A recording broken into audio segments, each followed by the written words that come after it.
स्वागत है आप सभी श्रोताओं का आपके अपने चैनल स्पिरिचुअल कथा 1111 पर। आज हम लेकर आए हैं हरितालिका तीज व्रत की पौराणिक कथा, जिसे पढ़ने और सुनने मात्र से ही सभी मनोकामनाएं पूरी होती हैं। माता पार्वती और भगवान शिव के इस दिव्य मिलन की कथा आपके जीवन में सुख, सौभाग्य और वैवाहिक आनंद का आशीर्वाद लेकर आएगी। चलिए शुरू करते हैं यह पावन कथा। हरितालिका तीज व्रत सुहागिन और कन्याओं के लिए अत्यंत शुभ माना गया है। इस व्रत की पौराणिक कथा में माता पार्वती ने तप कर भगवान शिव को पति रूप में प्राप्त किया। ऐसी मान्यता है कि इस कथा को पढ़ने और सुनने से हर स्त्री की सभी मनोकामनाएं पूरी होती हैं और उसे अखंड सौभाग्य का आशीर्वाद मिलता है। इस वीडियो में जानेंगे हरितालिका तीज की पौराणिक कथा पढ़ने सुनने का महत्व, व्रत रखने का शुभ फल और आशीर्वाद। अगर आपको वीडियो पसंद आए तो चैनल स्पिरिचुअल कथा 1111 को लाइक, शेयर और सब्सक्राइब करना ना भूलें। चलिए शुरू करते हैं यह पावन कथा। भाद्रपद माह के शुक्ल पक्ष तृतीया तिथि हरितालिका तीज का व्रत किया जाता है और इस बार यह शुभ तिथि 26 अगस्त मंगलवार को है। यह पवित्र कथा शिव जी ने ही मां पार्वती को सुनाई थी। शिव भगवान ने इस कथा में मां पार्वती को उनका पिछला जन्म याद दिलाया था। हे गौरा, पिछले जन्म में तुमने मुझे पाने के लिए बहुत छोटी उम्र में कठोर तप और घोर तपस्या की थी। तुमने ना तो कुछ खाया और ना ही पिया, बस हवा और सूखे पत्ते चबाए।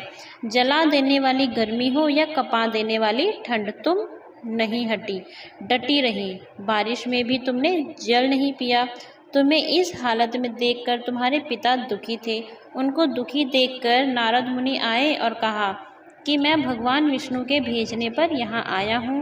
वह आपकी कन्या से विवाह करना चाहते हैं। इस बारे में मैं आपकी राय जानना चाहता हूँ। नारद जी की बात सुनकर आपके पिता बोले, अगर भगवान विष्णु यह चाहते हैं तो उन्हें कोई आपत्ति नहीं, परंतु जब तुम्हें इस विवाह के बारे में पता चला तो तुम दुखी हो गई। तुम्हारी एक सहेली ने तुम्हारे दुख का कारण पूछा तो तुमने कहा, मैंने सच्चे मन से भगवान शिव का वरण किया है, किंतु मेरे पिता ने मेरा विवाह विष्णु जी के साथ तय कर दिया है। मैं विचित्र धर्म संकट में हूँ। अब मेरे पास प्राण त्याग देने के अलावा और कोई उपाय नहीं बचा।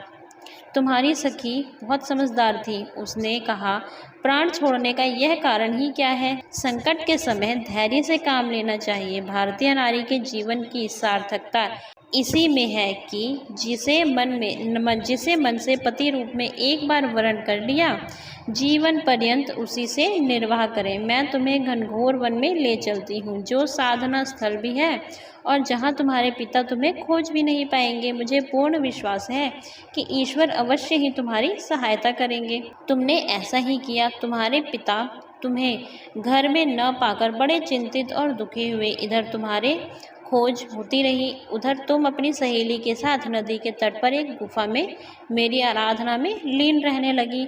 तुमने रेत के शिवलिंग का निर्माण किया। तुम्हारी इस कठोर तपस्या के प्रभाव से मेरा आसन हिल उठा और मैं शीघ्र ही तुम्हारे पास पहुंचा और तुमसे वर मांगने को कहा। तब अपनी तपस्या के फलीभूत मुझे अपने समक्ष पाकर तुमने कहा, मैं आपको सच्चे मन से पति के रूप में वरण कर चुकी हूँ। यदि आप सचमुच मेरी तपस्या से प्रसन्न होकर यहाँ पधारे हैं तो मुझे अपनी अर्धांगिनी के रूप में स्वीकार कर लीजिए। तब तथास्तु कहकर मैं कैलाश पर्वत पर लौट गया। उसी समय गिरिराज अपने बंधु बांधवों के साथ तुम्हें खोजते हुए वहाँ पहुँचे। तुमने सारा वृतांत बताया और कहा कि मैं घर तभी जाऊंगी अगर आप महादेव से मेरा विवाह करेंगे। तुम्हारे पिता मान गए और उन्होंने हमारा विवाह करवाया। इस व्रत का महत्व यह है कि मैं इस व्रत को पूर्ण निष्ठा से करने वाली प्रत्येक स्त्री को मनवांछित फल देता हूँ। इस पूरे प्रकरण में तुम्हारी सखी ने तुम्हारा हरण किया था, इसीलिए इस व्रत का नाम हरतालिका व्रत हो गया। तो श्रोताओं, यह थी हरितालिका तीज व्रत की पौराणिक और प्रामाणिक कथा।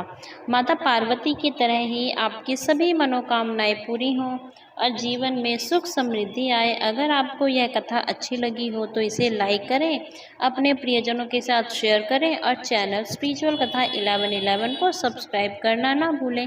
मिलते हैं अगली दिव्य कथा में। जय माता दी। ओम नमः शिवाय।